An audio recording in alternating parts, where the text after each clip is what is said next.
Some debts aren't paid in money, some are paid in daughters. Lorelei Marsh learned that on a Thursday, in the kitchen of the house she'd grown up in, while her stepfather poured himself a second glass of whiskey and didn't look at her when he explained what he'd done. "You're smart with numbers," Vernon said. He needs someone smart with numbers. That was the whole explanation. 23 years of her life, and that was it. She'd been keeping Vernon's books since she was 16. Not out of love. She hadn't loved Vernon since she was 8, and understood what kind of man he was. But because someone had to, and her mother had stopped being useful for anything requiring concentration around the time the pills became a daily requirement. Lorelei kept the books. She caught the errors. She found the money Vernon lost between the casino and the bar, and quietly moved it somewhere it wouldn't embarrass him. She did it because the alternative was watching everything collapse, and she was not built for watching things collapse. She should have let it collapse. The man Vernon owed money to was named Callum Vane. Not Callum, Vane. Nobody called him Callum. She found that out later, but she should have guessed it from the way Vernon flinched when he said the name like the word itself had weight, like it might bruise his mouth on the way out. "He's not going to hurt you," Vernon said, and poured a third glass. "He just needs someone to manage his accounts. His last bookkeeper had an accident." "What kind of accident?" Vernon didn't answer, which was itself an answer. She packed one bag. She didn't say goodbye to her mother, who was asleep on the couch with the television on, some cooking show murmuring about reduction sauces. She stood in the doorway for a moment and looked at her, the slack face, the hand curled around a throw pillow, and thought, "I hope you wake up to find me gone and feel something." She knew that was cruel. She thought it anyway. The car that came for her was black and clean and entirely silent. The man who drove it never introduced himself. He was built like a piece of furniture, something heavy and functional, and he drove with both hands on the wheel and didn't offer to help with her bag. She sat in the back and watched the city thin out around her, strip malls giving way to industrial blocks, then to the kind of darkness that happens when you've run out of reasons for streetlights. She'd managed fear before. She managed it by doing math in her head. Accounts receivable, accounts payable, the gap between them that meant survival or ruin. She did that the whole drive. She added columns that didn't exist. She balanced books that weren't real. By the time the car turned through a gate she hadn't seen until they were almost past it, her hands had stopped shaking. The house was not what she expected. She'd imagined something that looked like money showing off, marble, columns, a fountain, the aggressive architecture of men who want you to know you can't afford them. Instead, it was long and low and set back from the drive, all dark stone and deep windows, lit from inside in a way that made it look like something that breathed. Not welcoming. Something else, present maybe. Aware, a woman met her at the door. 50s, silver hair pulled back, a suit that cost more than 3 months of what Lorelei had been making at the accounting firm. She introduced herself as Mrs. Holt, and said nothing else of consequence. She led Lorelei through a hallway that was not decorated so much as edited. Everything that was there had been chosen, and nothing had been chosen carelessly. "He'll see you in the study," Mrs. Holt said. "You'll want to answer his questions directly. He doesn't care for preamble." "What kind of questions?" "Numbers questions." A pause. "You have some experience? I've been doing books since I was 16. Mrs. Holt looked at her for the first time with something that might have been reassessment. Good. The study was at the end of a long corridor. The door was open. Mrs. Holt stopped outside it and did not follow her in. Lorelei walked in. He was standing at the window with his back to her, which she suspected was deliberate, a way of making her cross the room without giving her anything to look at, without offering his face as a starting point for assessment. He was tall and lean in the way that suggested use rather than vanity, and there was something about the set of his shoulders that communicated, without effort, that he was the only person in the room regardless of who else was in it. He turned around when she'd made it most of the way across. She'd thought about what a man like this would look like. She'd constructed versions of him in the back of the car, built him out of the pieces of every story she'd half heard about people like this, cold, sharp, handsome, in a way designed to make you forget danger. The version she'd assembled was younger. The version in front of her was somewhere in his early 40s, with a face that had been lived in hard, a jaw that had been broken at least once and set slightly wrong, and eyes that were doing something specific right now. Not threatening, not sizing her up the way men usually did, but just reading, like she was a document, like he was already deciding whether the information was reliable. "Lorelei Marsh," he said, "not a question. Yes, your stepfather says you're accurate." He said the word like accuracy was something unusual and mildly interesting. "He says you've been managing his accounts for 7 years. Cleaning up after them," she said. "That's different." Something in the stillness around him shifted, not his expression, that didn't change, but the quality of the silence did. "Explain." He loses money and finds creative ways to not notice. "I notice. I move the notation so the loss reads as a planned expense. The books balance, but it's—" She stopped. "It's cosmetic accounting, the kind of books that look right to someone who isn't looking hard. Are you telling me his records are falsified? I'm telling you they're maintained. There's a difference." He watched her. The clock on the wall counted out 8 seconds. She counted them because counting was how she kept herself from speaking into silences that weren't hers to fill. "Sit down," Vane said. She sat. He didn't. He moved to the desk and pulled a folder from a drawer and set it in front of her. It was thick. 3 inches of paper, maybe more, tabbed and cross-referenced in a way that told her someone had organized it carefully. "Tell me what's wrong with it," he said. She opened it. She spent 40 minutes going through it. He stood at the window for most of that time, or moved to other parts of the room with the quiet, even movement of a man who was comfortable in his own space. He didn't speak. He didn't hover. He gave her room to work, which was so far from what she'd expected, that she had to consciously stop herself from waiting for the catch. When she looked up, she had 12 pages of notes in her own handwriting and a headache that had started somewhere behind her right eye. "The shipping accounts are being used as a transfer layer," she said. "Whoever set this up was good. The timing is almost right. The lag between deposit and withdrawal looks like ordinary freight delay, but the routing codes are wrong for the ports listed. Either the ports are fictitious or someone's using dummy company names and not updating the registry. And if it's the latter, you've got at least 3 locations that could be audited and come up wrong." He came back to the desk. He looked at the notes. Then he looked at her. "Who else have you shown these to?" "No one. I wrote them 20 minutes ago in your study. If I asked you to fix it."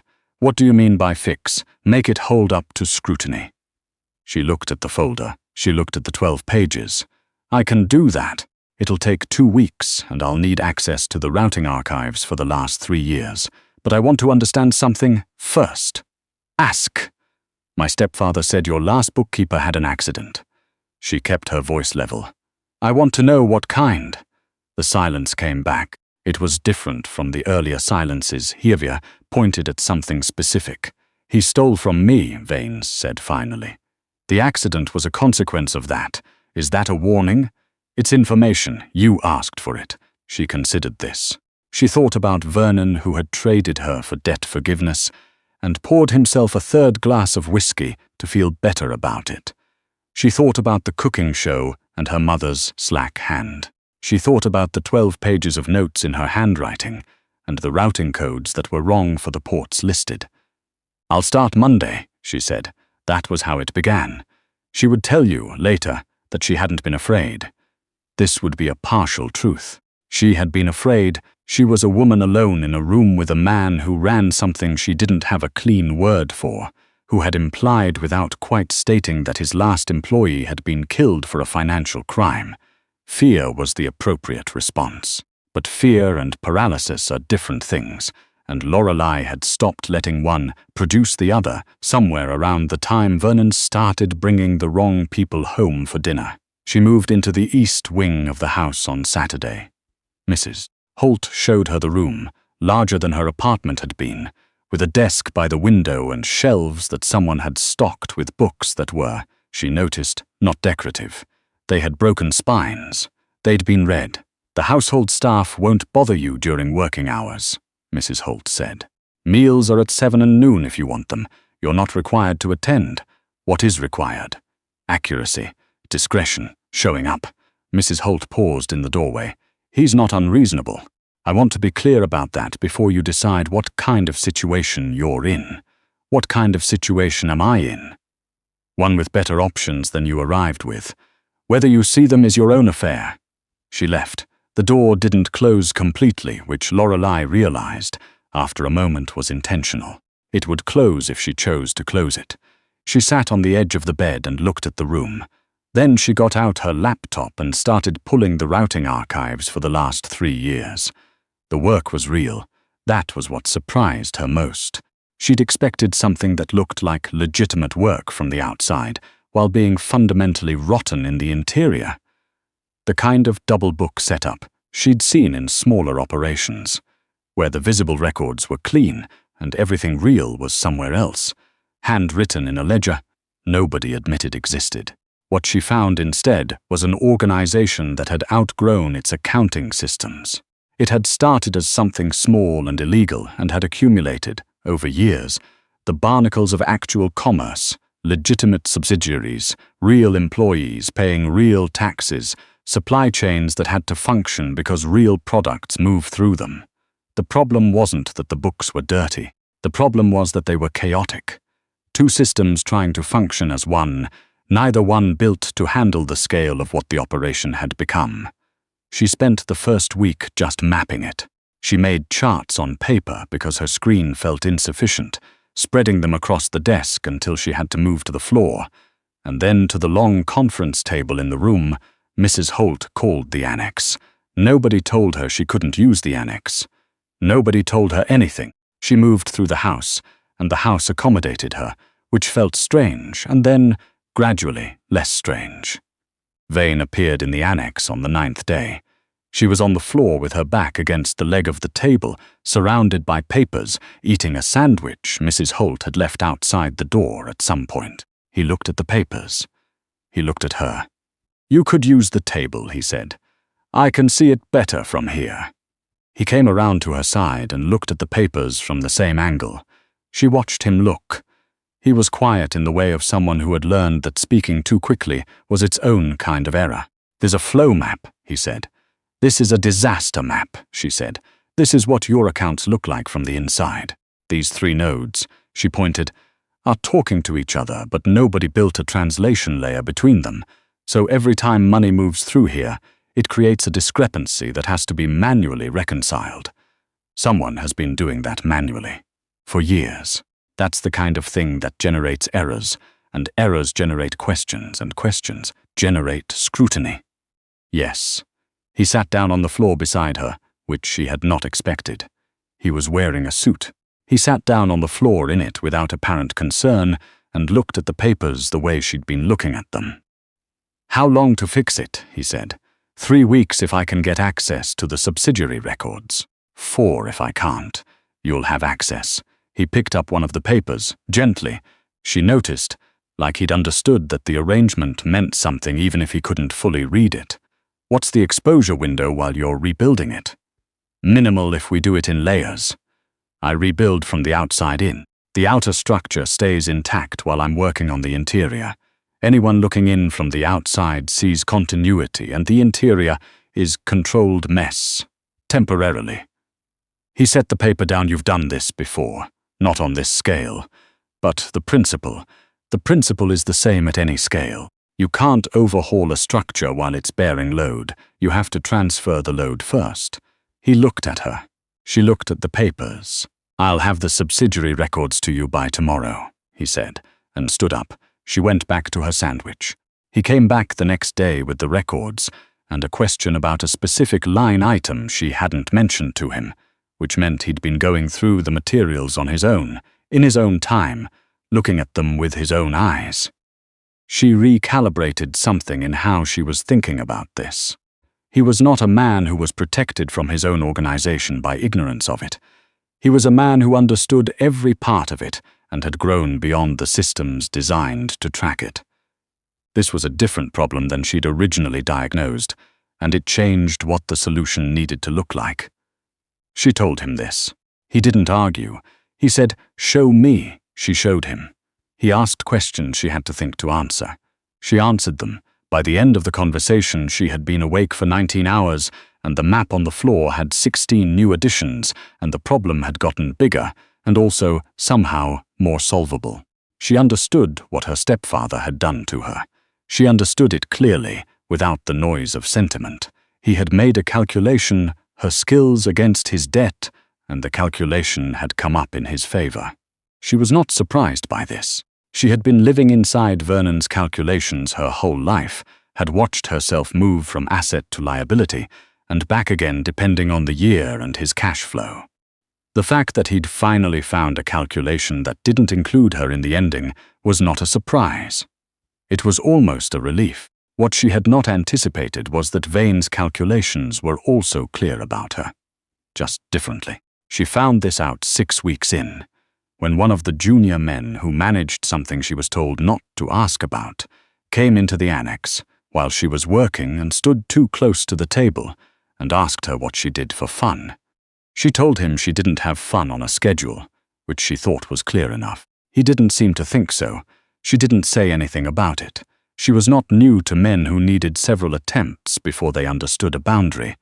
She handled it in the moment and moved on. She didn't mention it to Vane. Vane found out anyway. She didn't know how. She would have bet on Mrs. Holt except Mrs. Holt didn't seem like a person who gossiped, even to the man who employed her, but he found out. She could tell by the way the junior man was not there the next morning, and not there the morning after that, and was quietly referenced in the past tense within the week. She asked Mrs. Holt obliquely what had happened to him.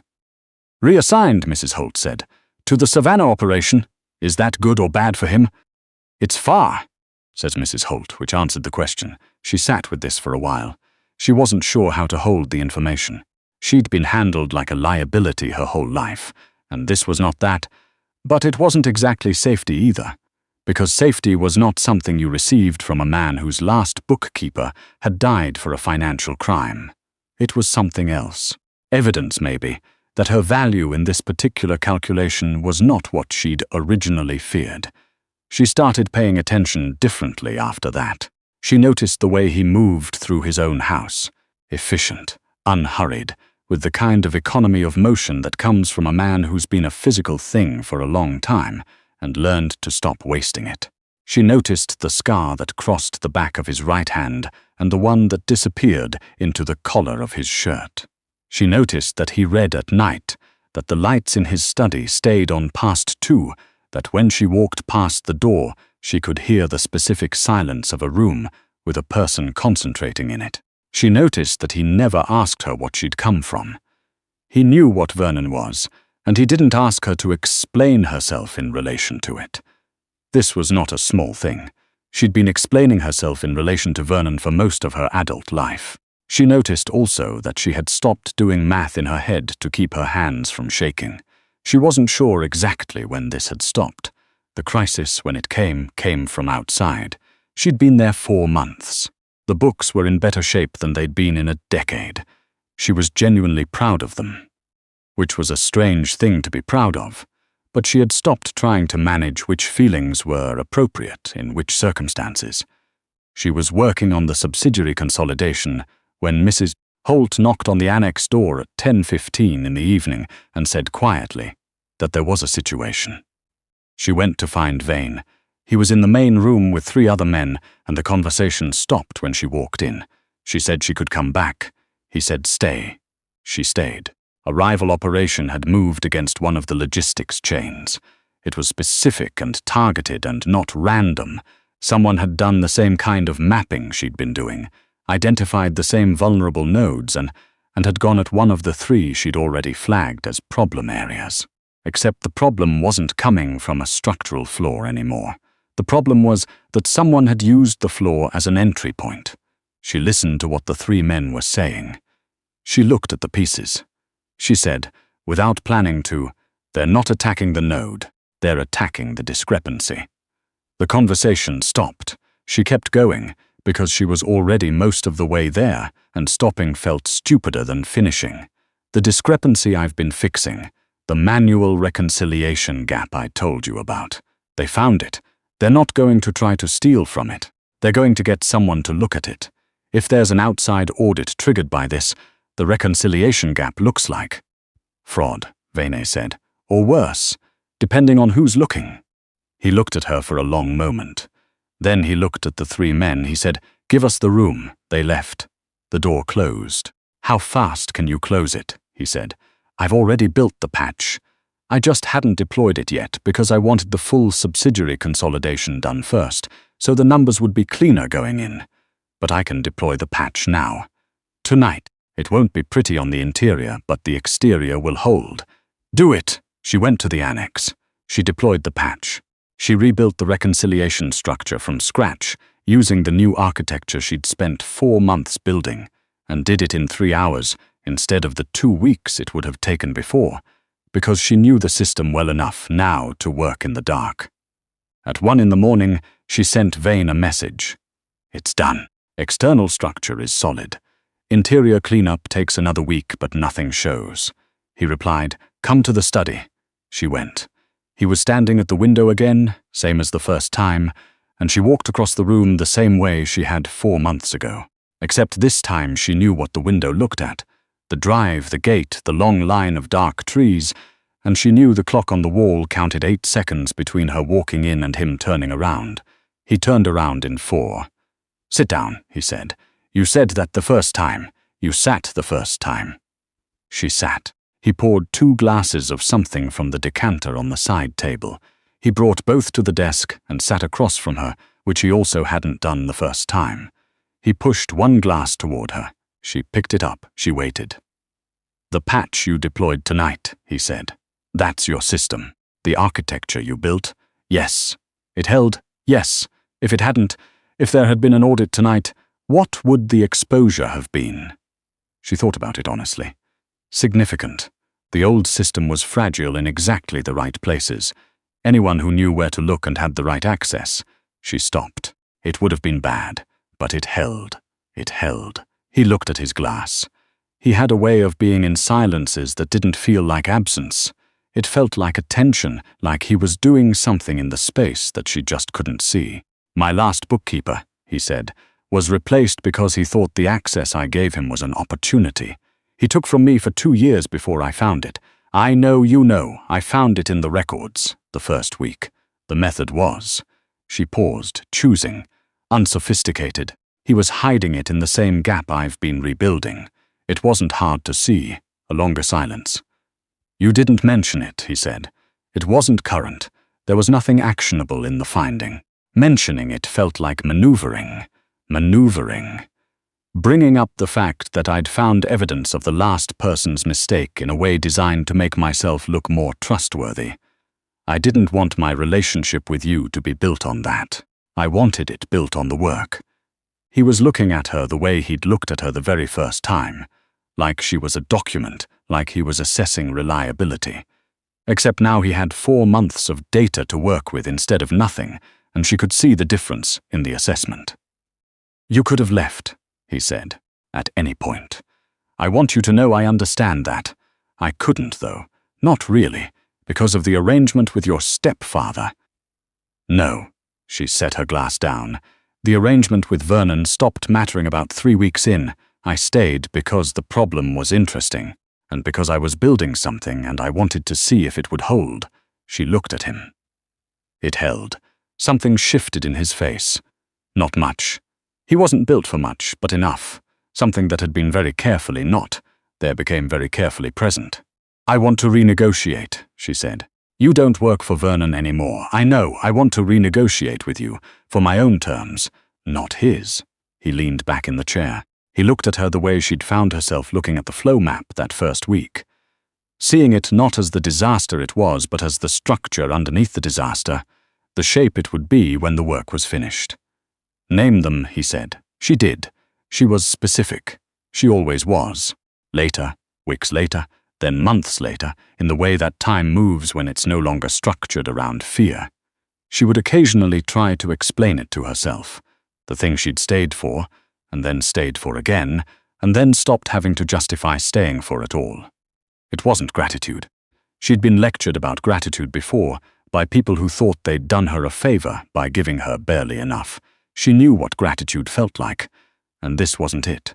It wasn't safety, exactly. Safety was a flaw, a minimum. This was different, more like stability, the kind of structural thing she'd spent her career understanding, where the integrity of the whole depended on each piece, knowing its load and bearing it without breaking.